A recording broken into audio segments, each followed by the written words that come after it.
லேட்டஸ்டா அனிகா அவர்கள் பேசின ஸ்பீச் வந்து இன்டர்நெட்ல அதிகமாக விமர்சனம் செய்யப்பட்டு கொண்டு இருக்கிறது.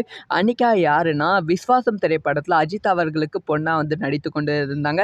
ஸோ அவங்க தான் வந்து அனிகா. இப்போ வந்து நிறைய திரைப்படங்கள ஹீரோயினாவும் குணச்சித்திர கதாபாத்திரங்களும் நடித்து கொண்டு இருக்காங்க. ஸோ இவங்க வந்து சமீபத்தில் வந்து ஹிப்ஹாப் தமிழா அவர்களோட பிடிசே படத்தில் வந்து நடித்து வருகிறார். ஸோ சமீபத்தில் வந்து அனிகா அவர்களோட 2 இன்டர்வியூ வந்து வயலாகி கொண்டு இருக்கு. அதில் வந்து ஒரு இன்டர்வியூ பற்றி தான் பேச போகிறோம். அதில் வந்து சில விஷயங்கள் வந்து எனக்கு வந்து பிடிக்கும், நானும் மனுஷி தான், இந்த மாதிரி விஷயங்களை நான் செய்வேன் அப்படிங்கிற விஷயத்த வந்து அனிகா அவர்கள் சொல்லியிருக்காங்க.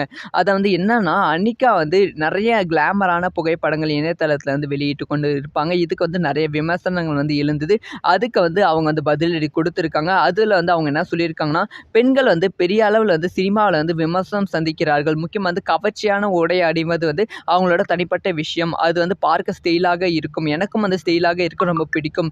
என் உடை அணிந்தால் விமர்சனம் வந்து செய்கிறார்கள். என்ன உடை அணியணும் நான் தான் வந்து முடிவு பண்ணணும், தவறா பேசாதீங்க, நானும் ஒரு மனுஷி தான் அப்படின்னு சொல்லி அனிகா அவர்கள் பேசியிருக்காங்க. இதை பற்றி உங்களோட ஒப்பீனியன் என்ன?